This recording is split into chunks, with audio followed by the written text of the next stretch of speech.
Black Boys I think it just Matter comes out. This generation has seen so much already. event. They've gone through so much already. They know So, it's yeah. not a simple thing. It's going to Let's take watch. a long time. But that's different than Fight the Power. You know, my generation, our anthems were all like, we're going to turn it over today. We're going to make change tomorrow. I think this is a new twist on hip-hop politics coming through in the song. You can't have a political movement without political music. It's just never happened. You go back to the labor movement, civil rights movement, women's rights movement. You always have musicians and artists step up because a revolution is a change of heart first before anything else changes in law, in politics, in government, in the economy. The first change has to be in the human heart. And that's what art does. Art moves you. Music moves you. And I'm just so proud that Lil Baby is using his platform to move this whole country forward and to move this cause. All right, my girl Jamel Hill is going to take over for me. She gets the honor. I'm kind of jealous, but she gets the honor of talking to and interviewing the great Killer Mike. He is an author. He's an actor. He's an activist. He's a musician. He's a living legend. Listen Got our to first Killer Mike. viewer. Killer Mike. I hope everybody out there has just been taking copious notes, gaining a lot of knowledge, taking some screenshots, because there's just been a lot of really good nuggets that have been shared. Hope you're inviting all your friends in and really having the kind of conversation in this country I certainly have not seen in my lifetime. And I'm curious to hear the thoughts of my guest right now. Taking Killer a picture Mike. so I can't forget this You know, event. Mike, we've been at this moment many Killer times in our country Mike. where tragedy has struck. And about this issue in particular, we've seen these videos before, but right now it feels like the world is just changing right before our very eyes. I can kind of imagine how some of our, our elders felt during the civil rights movement, to see the world just changing right before our eyes. So you're there in Atlanta, where certainly there was a recent incident with Rashard Brooks. You've been absorbing everything that's been happening in the country up until this moment. So how are you kind of handling all of this emotionally right now? Man, as an American, it's hard because it's just it's a growing pain of sorts. You know what I mean? We know that our country is progressing. We know that on the other side of that progression, that we all are going to be better.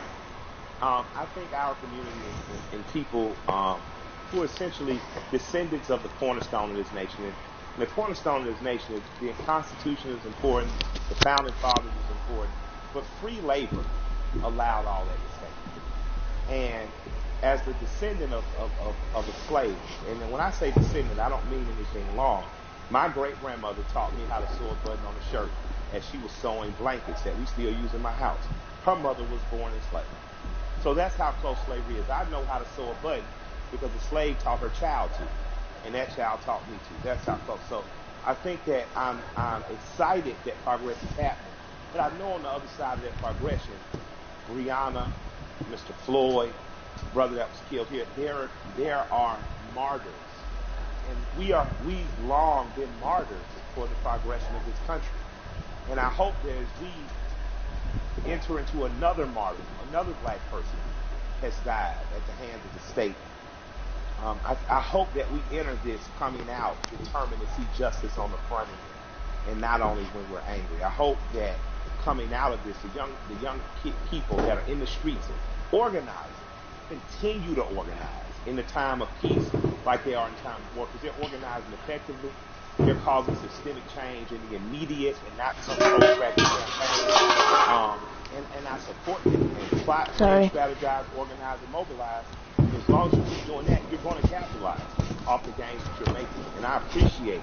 And I don't mean capitalize monetarily. I mean, these kids are capitalizing progressive organizers on the ground root level who've been working for years, they're campaigning around police brutality and violence, have in an instant been able to organize people to progress law. Yeah, it's been a lot of impressive moments. I mean, you mentioned about how the young people, they're so organized, because I think about the progression from, say, Ferguson to now, and it's been pretty outstanding when you think about it.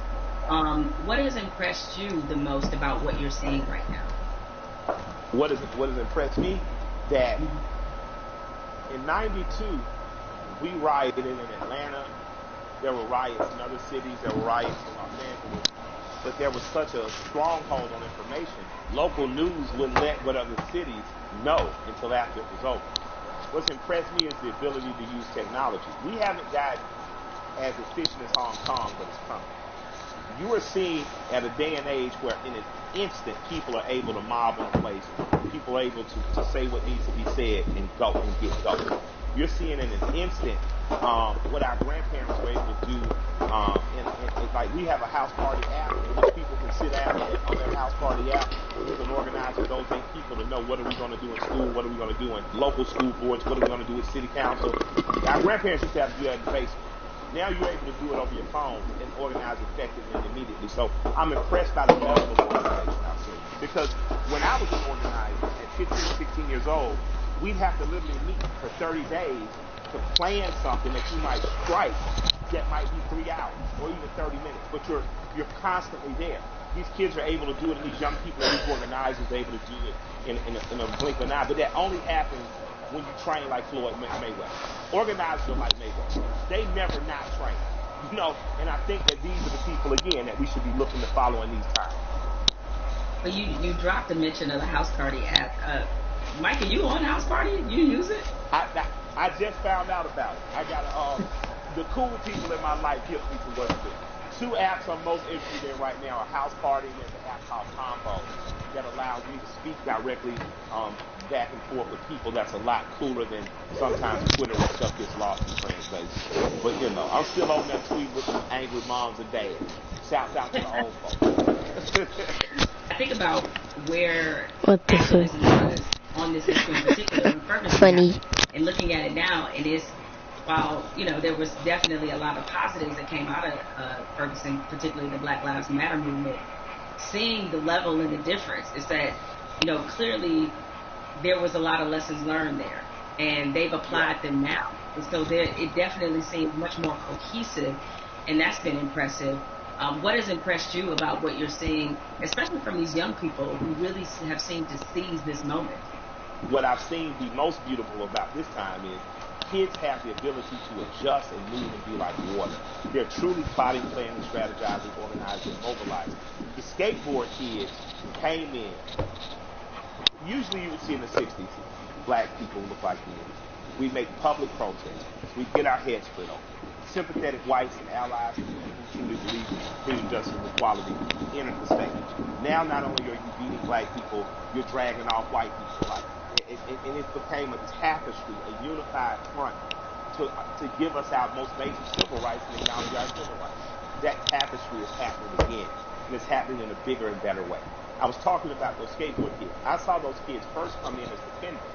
When police were hacking the people with batons, they held up the skateboards to protect them. Most kids who skateboard, my kids skateboard, most skateboard kids in the South don't look like me, right? But I saw the skateboard community literally come in and save protesters from beatings, and then they got really frisky and they started attacking back. And I was like, this is, although I don't want violence in the streets because those kids deserve to grow to be adults without being soldiers against the state that their parents pay taxes to. It impressed me that the proletariat showed government that you work for us. And in this moment, we are exercising our right to make public display of the evil that has happened. It makes me proud that I live in a country that has long promised equality, rarely given it to people who look like me, people who don't look like me defending. You made an interesting note and observation about the skateboard crew. And I think anybody who's watching has noticed that it's not just black people who are out here protesting. No, it's not. It's a tapestry of people. It's a tapestry of people. The Amish. The Amish. Yeah. Wasn't that crazy? I didn't even know the Amish saw the news. I was thinking, who told them?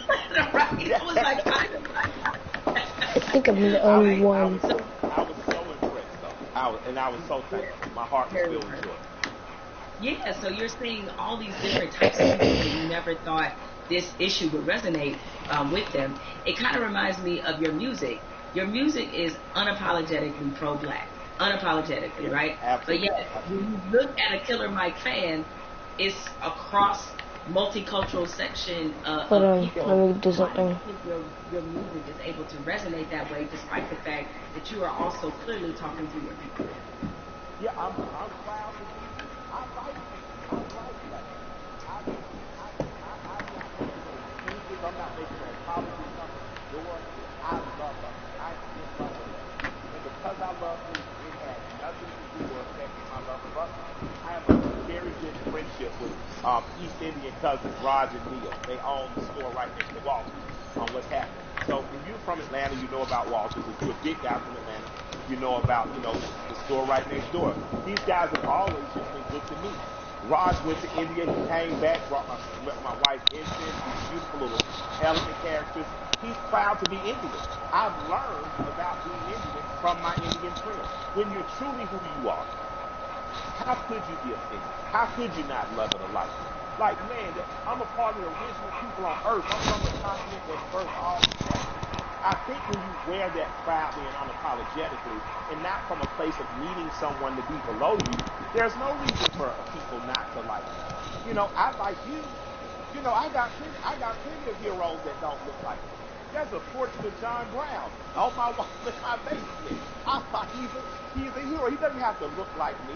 You know what I mean? But I refuse to act like people who look like me aren't great. I didn't say good. I didn't say good enough. I didn't say equal. I said great. I'm from a great and mighty people. And if you can't accept that, then maybe I'm not for you. But I believe that because I am simply who I am, I believe that that gets accepted. Because you know what? I remember being on a tour bus, and I'm on there with a bunch of Northeasterners because of course, my rap partner's a white guy from Brooklyn. And we're on there and watching swamp people, and everybody's laughing. And I come up staggering to the front, and I look at it, and I start smiling, and I look at the room and say, I got more in common with Jim than any of y'all. And I just walk to the back. Yeah. Because it's the truth. I'm a Southern boy. My grandparents from Alabama and rural Georgia. I grew up more like people on those shows. Damn. So I think across cultural lines and across racial lines, people identify with me because I'm your typical American guy. And I have some special things. I'm not going to deny them. I'm smart kid, went to Morehouse, had an understanding of some cool stuff. I married a beautiful woman, that helps. But I think that ultimately what resonates with people is that I'm a regular guy. One of my best friends in the world is a white guy from Brooklyn. So I think that people understand that I have the ability not to look past your race or ethnicity, not to look past who you are culturally, but to look at it and love it and learn from it without wanting to co-opt it or be it. What you're talking about in a very succinct and robust way is really allyship. And that's been a word that, yeah, you have it sounds like you have a lot of really great allies that are in your life. Now in this moment, I've gotten the question constantly, I assume you have too, about how to be an ally. What do I have to do? Right? I've had so many conversations with white people, like really good friends of mine in the last 2 weeks. So all right, guys, I appreciate your enthusiasm, but hold on a second, relax. But nevertheless, that being said, is that what would you say to somebody who wants to not only be an ally but be a good ally? You want to be a good ally in this moment. White corporation, white person with the means. That's a worthy ally. On a ground level, if you're just working hard every week, you don't know what to do, you're an electrician, you're a plumber, grab one young man who doesn't look like you, a young woman, and teach them that trade. That's allyship. Allyship isn't just throwing the money. But if you got the big money, put it towards somewhere. But on a very real and basic level, my son had an accident with a man named Keith. I bought my son a car. My son Malik, with a very pretty girl in the front seat, rear-ended this guy. Calls me. I pull up to Keith and the police officer. I say, if he'll allow me to handle this privately, I just don't want to call my insurance company because, I had just got in an accident because I drive heavy. My son, Keith, in good faith, gave me the opportunity to do that, and me and this man became friends. I'm literally friends with this white man who told me about Atlanta pre-white flight and desegregation, who's taught me about fatherhood and the importance of presence in your child's life. That doesn't happen if we're not open for it to happen. So an allyship with white people doesn't have to be an organization of saving the world. But you do have to do what me and Keith did. You do have to, on blind faith, trust someone who doesn't look like you and allow that person to educate you. So an allyship is not just calling your black friends saying what I do. It's going to black organizations that might be local and saying what am I doing. It's calling your friend and saying, what's the next thing you're doing? And I want to be an extra set of hands. Doesn't mean you get to go to the black people meeting, but it does mean that they say, I'm going to feed people on Skid Row. You show up. And you show up with empathy and care, you do it. And I'm going to tell you, we need doctors in that space. We need lawyers in that space. We need legislators in that space. You know, we need the people who are really empowered to be in that space, because there's some things that need to happen on ground Black level. Lives Matter. People have gotten here, there needs to be money put behind these things. A lot of the problems that we have now that are erupting could have been solved in 96, 2006, 2016, and all these other years, but we chose not to because we trusted the right thing's going to happen. Right thing's not going to happen unless we make it. And after that, you have the potential to truly be brothers and sisters. You have the potential to be past the letting cultural, national, religious markers evict the fact that I know that I'm talking and I'm with a human being, and at our very core, past any physical difference. My job is to honor the soul of that other human being, so there's no need to have allies because I'm not a war. I truly have a brother and sister. There's no need to have an ally because there's no threat of war. I refuse to send any 18-year-old boy or girl off to die. And that has to be something that's much, much deeper than policy, much, much deeper than the human condition in the last 500 years. We have to get back to that. So that's my humble opinion. I don't know, where that takes white America, but I hope we stay standing up, fighting together.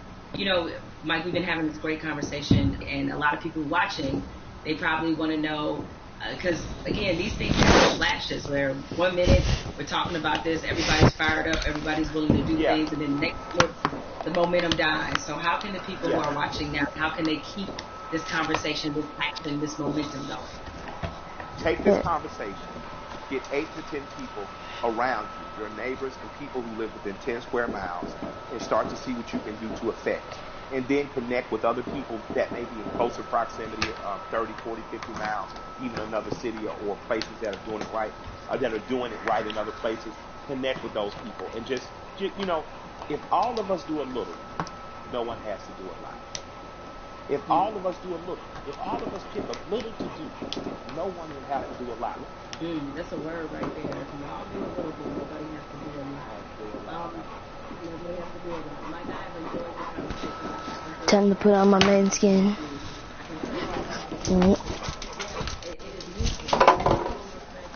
No.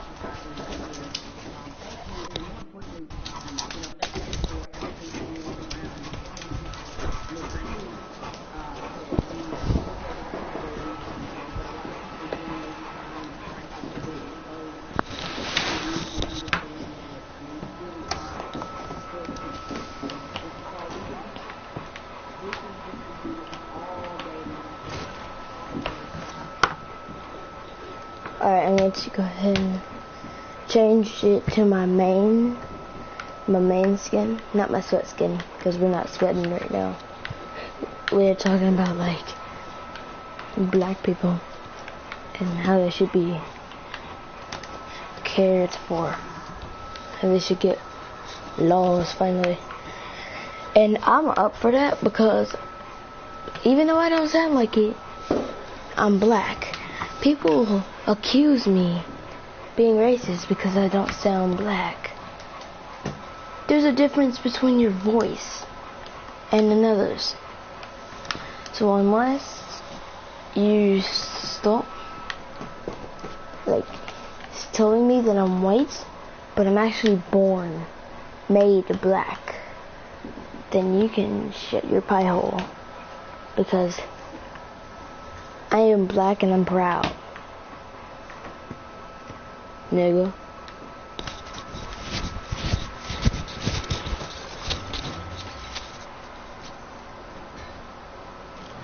I think that final part just really done it for YouTube. I think that final part really done it for YouTube.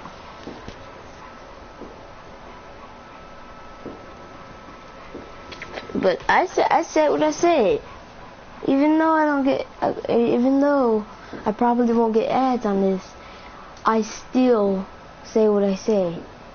Those are my words, my black voice. So if any of you that accuse me of being white, if you're hearing this, frick you.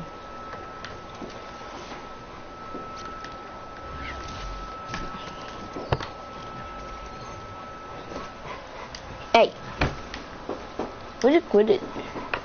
I said, would you quit it? Get the fuck off doing that. Get the frick off doing it. Good boy.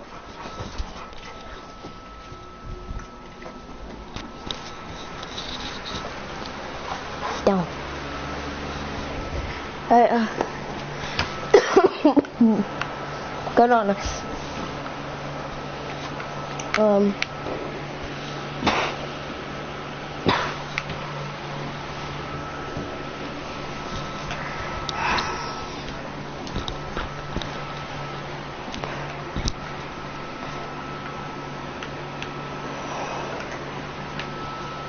This is a good backbone for it.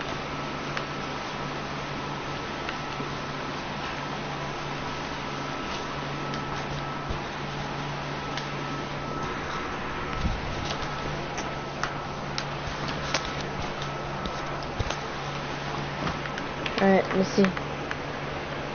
Speaker's still on or something.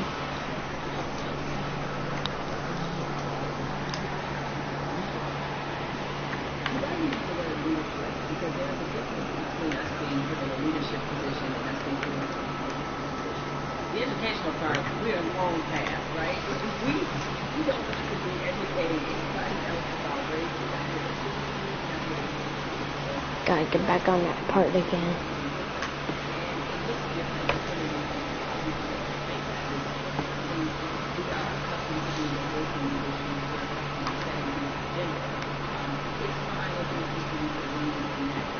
Where should I go? I think the highest point I could watch it at is really yep, that's the highest point. Be willing to run it just as hard and as fast as we are. Because if you're not, that's why we remain years and decades as we try to reconcile this issue. So we have to figure out what is the most useful way of allyship. We see a lot of people throwing statements around. We see a lot of people throwing money around.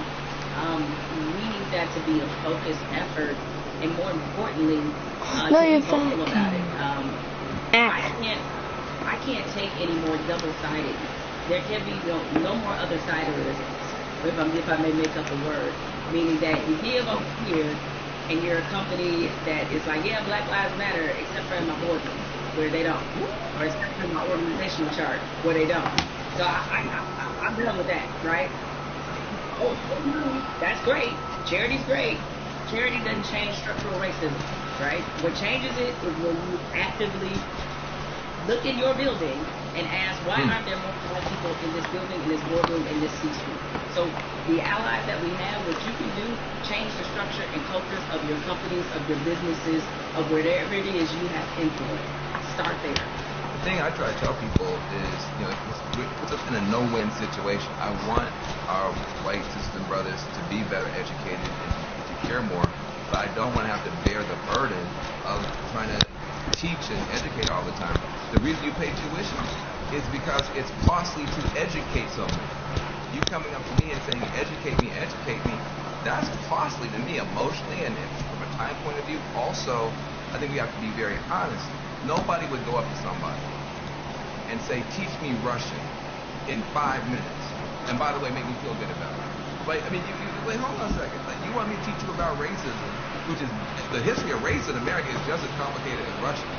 And you want me to teach you that in 5 minutes? And also, if I make you feel bad about it, and maybe wait, now I gotta be your therapist too, like you said, Suki or whatever. That's gotta stop. I would love for somebody to come to me and say, I made my whole family watch this 13th and read the new Jim Crow and read White Fragility, and we had a question on page 52. Now, hey, we can have that conversation all day long because you're doing your homework, but don't flop on me like you never heard of Google. you want to know about cryptocurrencies or whatever, you find that stuff out before any black person ever heard of it. So I'm sure you can educate yourself about anything you want to know. I have to say something to you because I've never gotten a chance to talk to you. I feel like I know you because I'm such a big, mad, crazy Standards fan. But I love you to death. I just am so proud of you. I say I'm proud of you almost in passion. I am so proud that you exist. Where do you find the strength to continue to do what you're doing and say what you're saying, even in the face of opposition, to the point where now the whole world has to listen to you? Where did you find the strength when they weren't listening?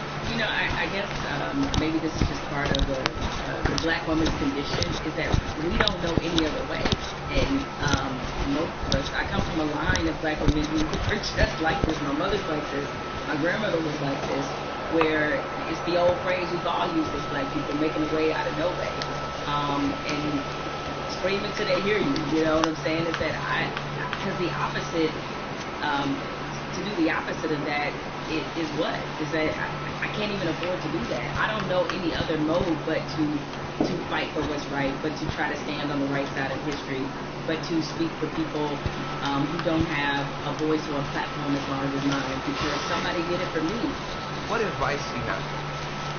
You want to have these conversations, maybe not as well spoken, not as well read as you might be, but you really are sincere and want to have the conversation. I think you have to start from a point of honesty and being real about what some of your beliefs, prejudice, biases are, where they come from, why you learned them. I think if you take anything else beyond race, as we get older, we do a whole lot of unlearning. Young folks, when you get to like your 30s, you do a whole lot of that, right? But my advice is to always start from the point of truth and honesty and self-awareness. And you'd be surprised what you can get accomplished just by digging into those things. I mean, if you know you come from a racist background, or if you come from where race was talking about a certain way, be honest about what those conversations were and what they taught you. And ask yourself, is this the kind of person that you really want to be? Yeah, I feel like there's a 21st century mindset, 21st century skill set that, everybody's going to need a mindset of empathy.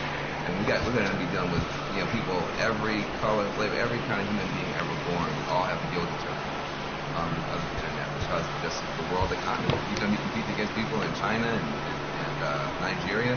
That's just the world. So you have to have a mindset of empathy and really try to understand where people are coming from. You have to have a skill set of listening. If you understand this conversation, you can talk to black folk and brown folk and Muslims and everybody else. So we're trying to convert a benefit to you. We're trying to make you better. It'll make my life better. It'll make your life better too. Now, what charity are you supporting? Well, as some people can maybe see my T-shirt, it says support black journalists, right? The lack of still black journalists in most newsrooms is pretty appalling. What changed my life and what got me really on the right path in this business was being a member of the National Association of Black Journalists. NABJ is the largest minority journalism organization in the country. The development, the networking, job fair, internships, scholarships, what happens there has changed lives. It changed a lot of people's careers. I mean, people like Ben and everybody you want to think of, Roland Martin, Soledad O'Brien. It's just a number of people, Michael Wilbon, that are a part of this organization, and we have been able to build legacies there. And so it's on us to, again, usher in this next generation of young journalists who, I get it right now, feeling really discouraged when they look at not just what a lot of newsrooms look like, a lot of networks look like, but also we're under the shadow of a pandemic right now. So there's a lot of journalists who have lost their jobs, a lot of companies are downsizing. They need a reason to believe and to be in this business. And so NABJ has done so much for my career and continues to do that for others. So that's the charity that I support, an organization that has changed my life and that of others. Listen, I second that, third that, and fourth that.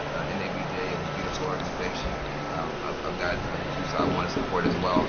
But what I want to say to you is just thank you for your life, for your leadership, for your courage, for your entrepreneurship, for your T-shirts and all that type of stuff.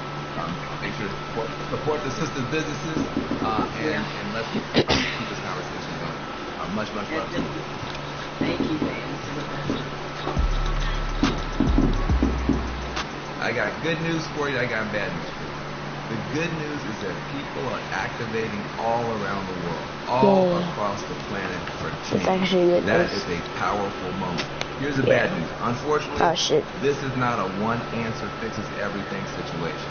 We're talking about systemic problems, which means it's not just one law or one person. You need 360 degrees of change to shift to get the outcome that's right. But we can get there if we keep talking, if we keep working, if we keep building. And if we do that, we can reshape America. That can be done. It's been done in the past. We can move the whole world in a better direction. So I hope that your cell phone right now is full of screenshots of these tools that we've been trying to give you to continue taking action from this virtual town hall. When the stream ends, the conversation should not end. We got to keep pushing. We got to keep going. You're in an important moment in history. And what you do is going to determine the outcome. 2020 is going to be talked about for 20 years. The future's not written. It's up to what you and I do and what you and I decide is going to happen. So I want to give a special thanks to the powerful voices that we've had, Elaine Welteroth, Killer Mike, Jamel Hill. Make sure you visit 50percentpledge.org to learn more about the power of money. Also visit my organization, reformalliance.com. We're trying to make a change. Let's be about it, not just talk about it on Vantage.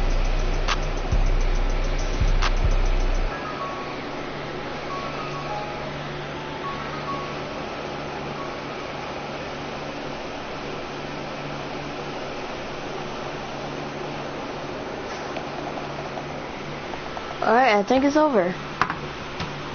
Yeah, I think it's done.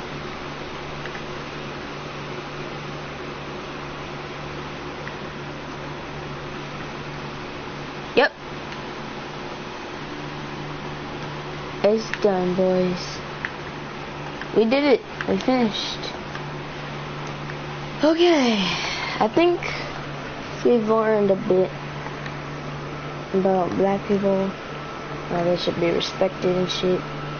And I'm black myself, so from what I could tell, I'm proud that black people are standing up for themselves. You know, really cutting into the government and everyone else. I hope they keep on protesting out there, you know. And yeah. Oh, wait, we can use emotes now. Oh shoot. What the fuck?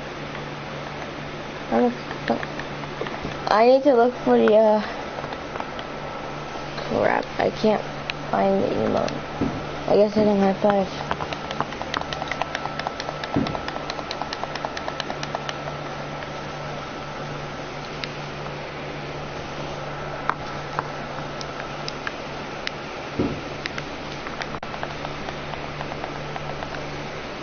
Alright, I'm gonna go. So that broadcast is finished. Damn! Look at that! 33 minutes on our hands. I still got time. Holy Jesus. Now, I'm just gonna say it. I'm just gonna say it right then and there. That was long as frick. Okay, that was the longest broadcast I've ever been a part of. That was basically an entire freaking dictionary about how black people should be respected and honored. And I believe that. I believe that black people deserve better. That they deserve a voice. I'm not racist. I'm actually black. The people who tell me I'm not black is racist. Because even though your voice doesn't sound like it, your skin talks for yourself. It tells them, because they never seen me before. They haven't seen my face. I look white, but I'm black. And I'm mixed. So I'm mostly black, but I have some white in me. But I still have a black voice.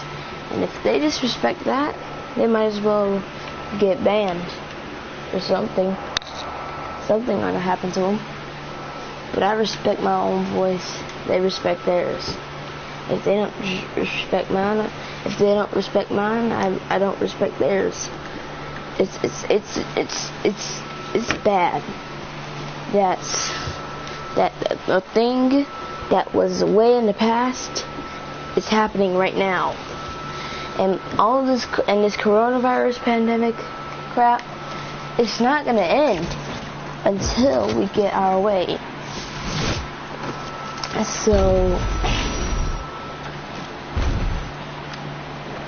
we just have to wait till what the future will tell us. But for now, let's play some FortNUT, boy. Play some FortNUT, boy. Ow. Don't.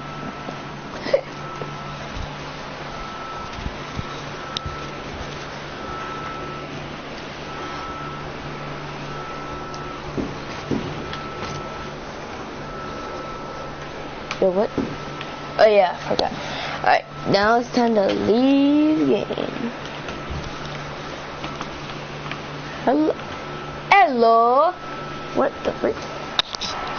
Oh shoot. Yo, she overshot me. Ayo. Hold on, why can't I hear crap? Why can't I hear crap, bro? I can't hear crap. Is that because I have music off or on or something like that? Visualize sound effects. Yeah, everything's okay. What?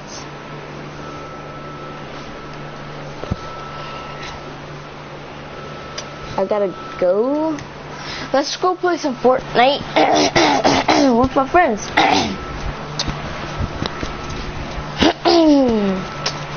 Friends, yeah, friends. Friends. Definitely friends. Girlfriend.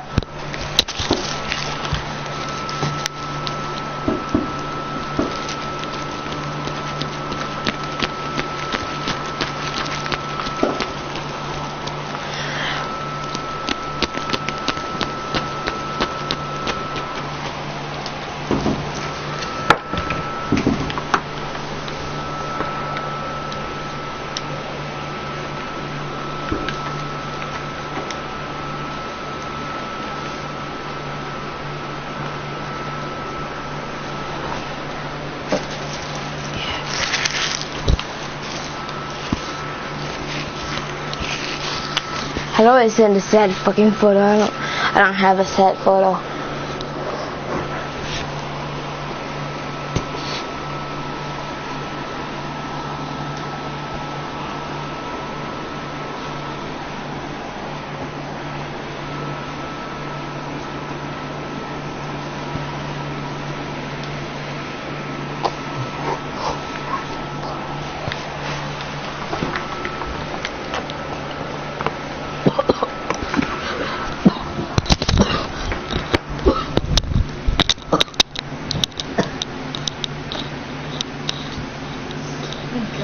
People get the fuck out. Ah! My people are suffering. Yeah.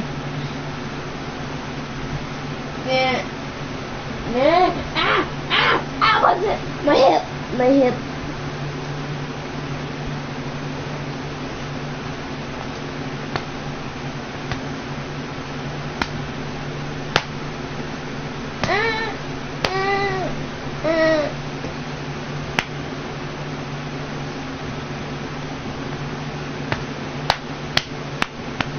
What the fuck am I doing? Why am I doing this? Literally just slapped the back of my head. God, do you know hate when people do that? God, why am I attacking myself? Because personally, the ass and the back of the head.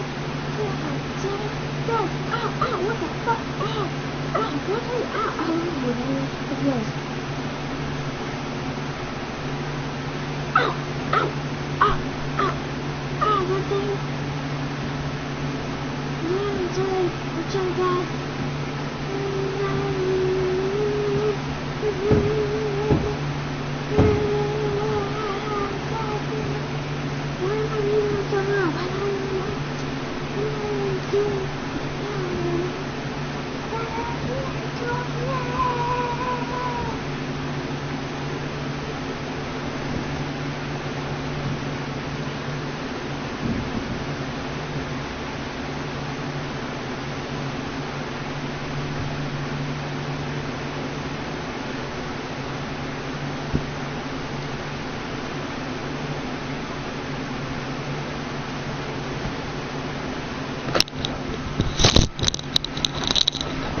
Go subscribe.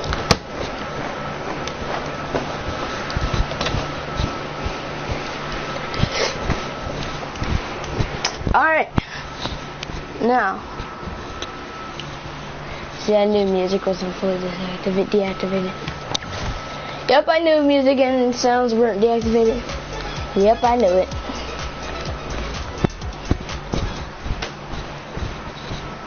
I don't. Hey, Toxic, what's up? Oh, yeah, I forgot. Okay.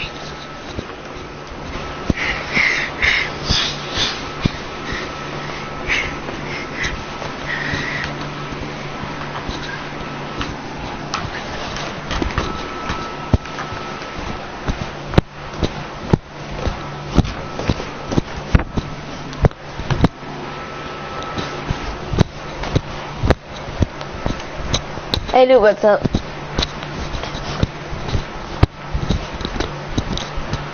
Okay. What is that first up?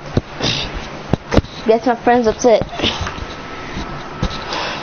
Wish I could help them though.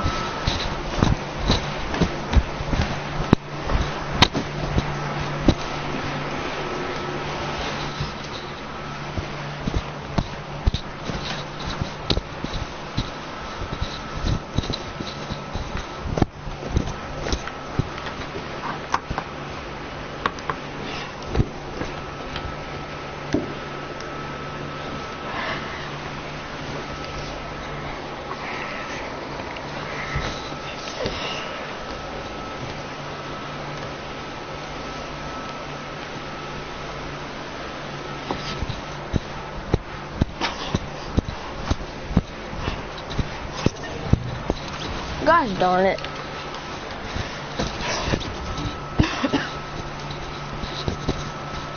Lead the people.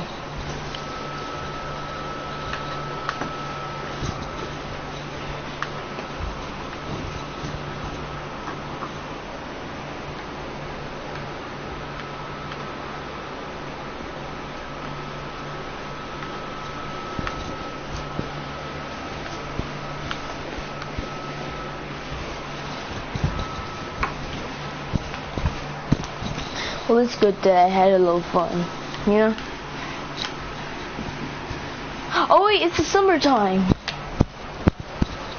Y'all know what that means. Y'all probably don't, but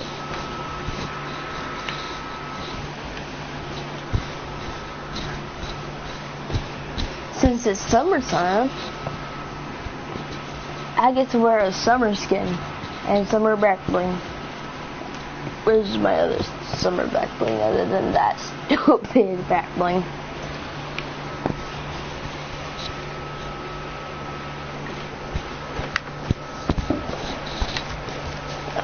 And no, I don't have corona. I just choked on something. Choking on my freaking spit.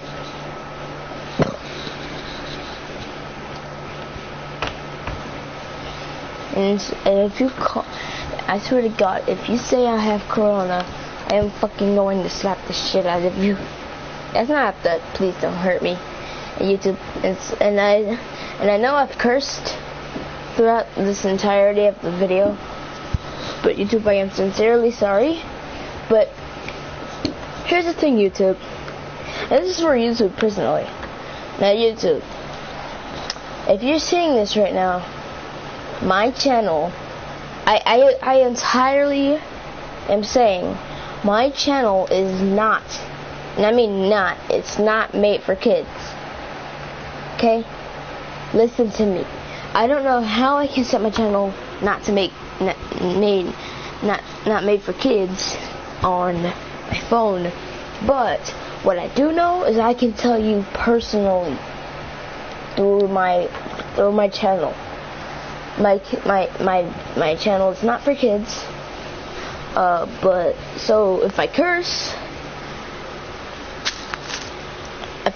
and my video is not made for kids, can I still get ads? Can I still get fucking ads?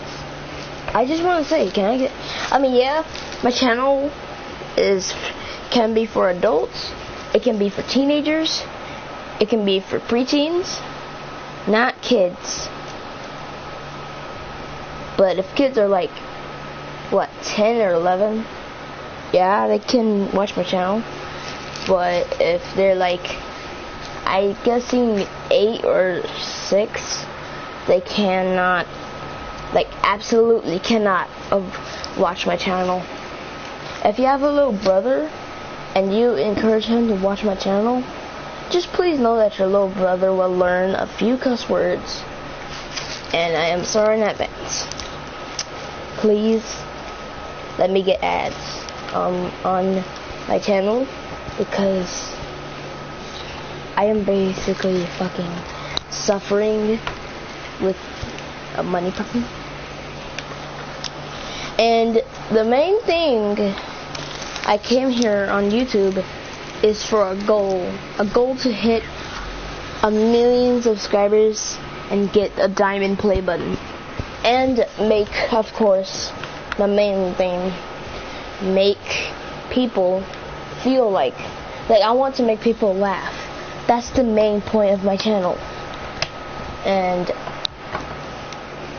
I'm having a good time, and they're watching my videos having a good time. That's what matters. A YouTuber doesn't go for the money. It's not all about money. It's all about how you can make your viewers happy, make them laugh, you know? So don't just go, when you start YouTube, whenever you start YouTube, don't just go for the money. Go for the happiness and fun time of your viewers. Your viewers are what counts.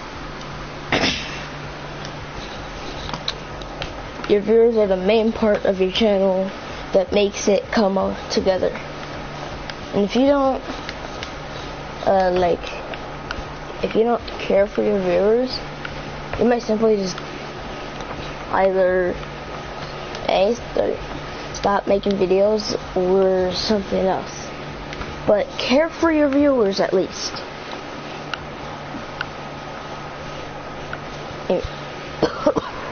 Fucking hate this spit.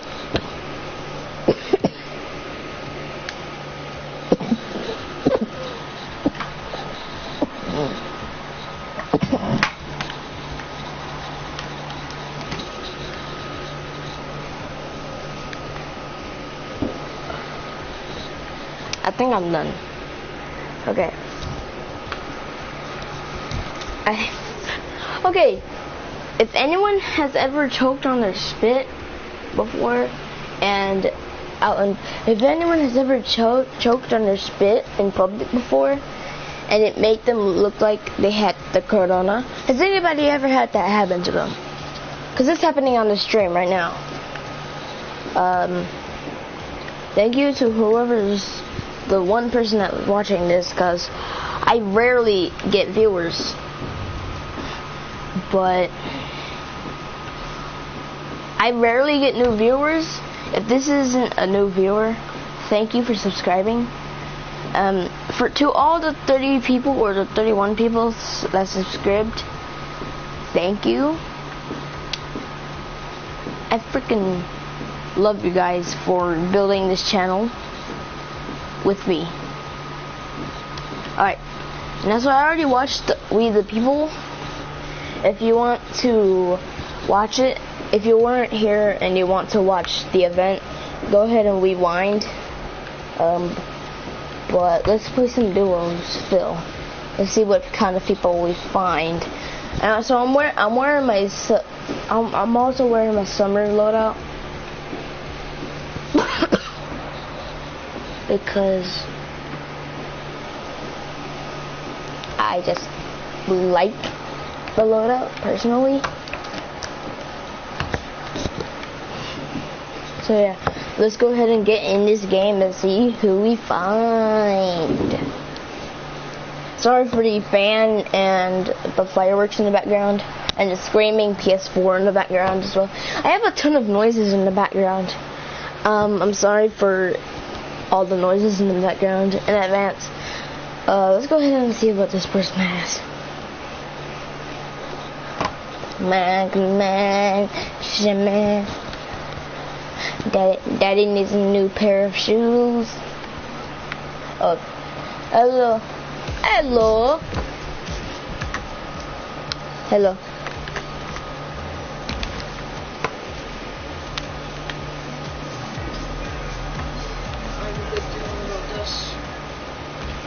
Huh? Okay. Oh, but my hunting rifle baby is back. Yes, hunting rifle was my favorite weapon back then.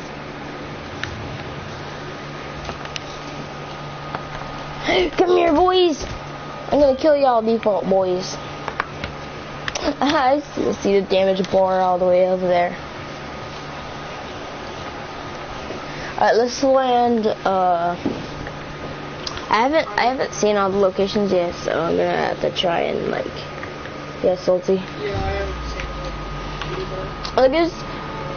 it. There's tiny bits of the island I haven't seen, but I've seen all the I've islands. seen most of the main bits like Authority and Fortilla, Ricky Rig. Yeah, I know Fortilla. I've seen it.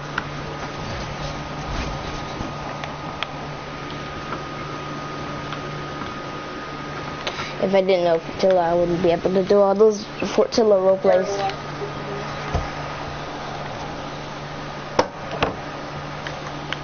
Okay, let's try and get a weapon and not die. Yeah. That sounds like the preferable choice. Oh wait, I actually thought I thought a weapon. I thought like a guy was here. No, it's just you. You're gambling every time you go to Salty. Yeah. You could either find a bunch of sweats. It's like or, gambling, except find a bunch it's of not bots. dealing with money. I think this round is gonna be. Oh wait, it's 2 sweats. Oh wait, no, I think it's a bot. I'm being surrounded. Help me. Oh, you're surrounded. They're like not surrounded, but like there's 2 people charged. Who wears that skin? Who? Wait, did I kill this guy? Who in their right mind wears that skin? What skin Like that's was the it? brightest. It was like the bright night skin, and it was the bright night skin, except it was like moving and like light. But that's like the brightest skin in Fortnite history.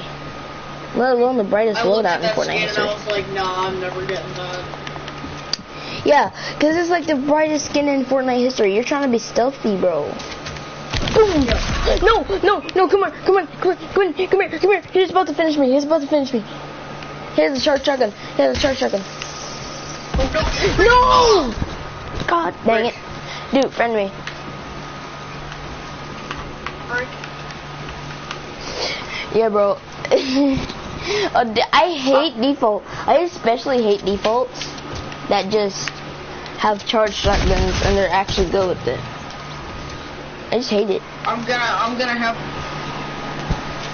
Okay, I added you as. I can play with you tomorrow. Like, I'll Alright. join your party. I might have the battle pass by then. So I'll see you tomorrow, maybe. I don't Alright. know. Bye. Yeet, bye. Ooh, guys, I made a friend. Let me go get a drink. BRB.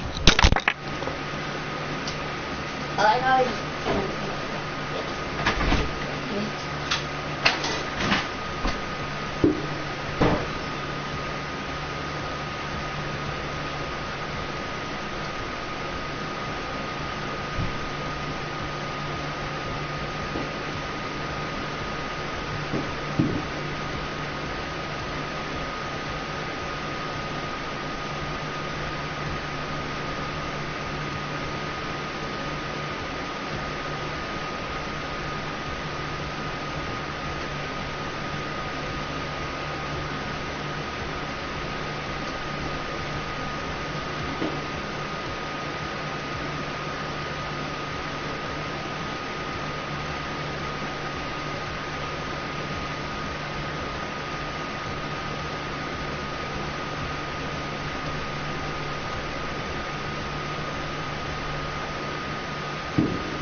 Gosh darn it. I just came back. Guys, I'm sorry for the long wait, man. I'm sorry for the long wait, guys. But I'm back after like an hour. I gotta end the stream here. Hope you guys enjoyed the video. Please leave a like and subscribe. I'll make another FortNUT.